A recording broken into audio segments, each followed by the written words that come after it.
Assalamualaikum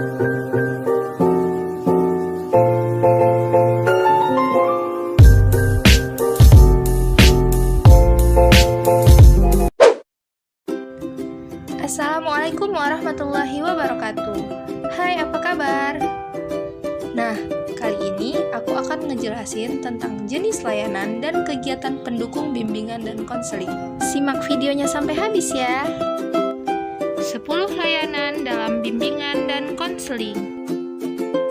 Yang pertama, layanan orientasi, yaitu pengenalan lingkungan yang memungkinkan peserta didik memahami lingkungan baru, terutama lingkungan sekolah, budaya sekolah, ruang lingkup yang dipelajari untuk mempermudah dan memperlancar perannya sebagai peserta didik di lingkungan yang baru.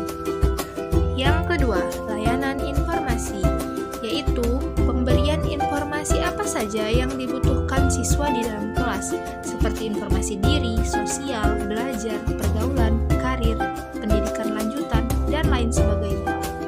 Yang ketiga, layanan penempatan dan penyaluran, di mana peserta didik memperoleh penempatan dan penyaluran di dalam kelas, kelompok belajar, jurusan atau prodi, program latihan, magang, ekskul, sesuai dengan potensi bakat, minat, serta kondisi pribadinya. Yang keempat, layanan penguasaan konten, yang membantu peserta didik menguasai konten tertentu, terutama kompetensi berkenaan dengan materi yang kurang dipahami dan kebiasaan yang berguna dalam kehidupan di sekolah, keluarga, dan masyarakat. Yang kelima, layanan bimbingan kelompok, di mana kelompok peserta didik memperoleh bahan dan membahas pokok bahasan tertentu yang menunjang pemahaman dan pengembangan kemampuan sosial, serta untuk pengambilan keputusan atau tindakan tertentu melalui dinamika kelompok.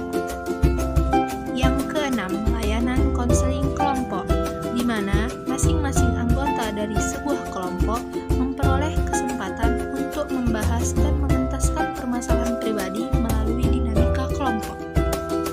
Yang ketujuh, layanan konseling individu, di mana peserta didik dimungkinkan mendapatkan layanan langsung secara perorangan dengan guru BK untuk membahas dan mengentaskan permasalahan yang dihadapinya dan perkembangan dirinya.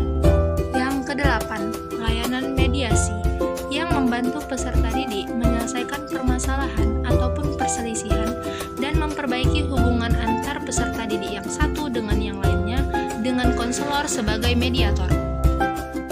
Yang kesembilan, layanan konsultasi, yang membantu peserta didik atau pihak lain dalam memperoleh wawasan, pemahaman, dan cara-cara yang perlu dilaksanakan dalam menangani kondisi dan masalah peserta didik. Yang ke-10, layanan advokasi, yaitu pemberian bantuan oleh konselor terhadap peserta didik agar kembali memperoleh haknya yang selama ini dirampas, dihalangi, dihambat, dan dibatasi. 6. Kegiatan pendukung dalam bimbingan dan konseling. Yang pertama, aplikasi instrumen, yaitu upaya pengungkapan melalui pengukuran dengan memakai alat ukur instrumen tertentu, dapat berupa tes dan non-tes.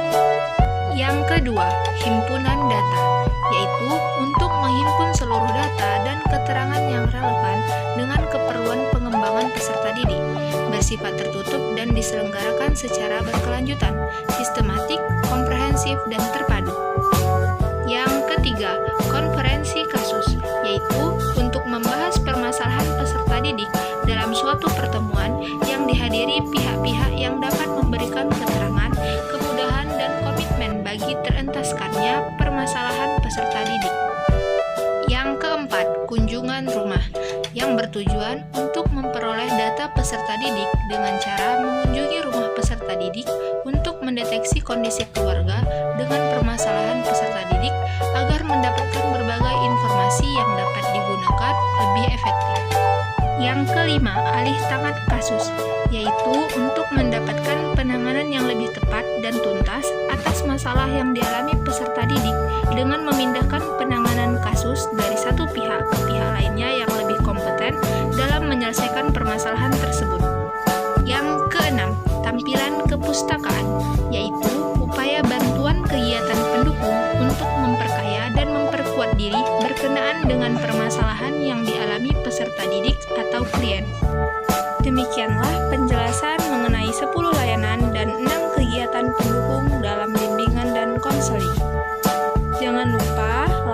comment, and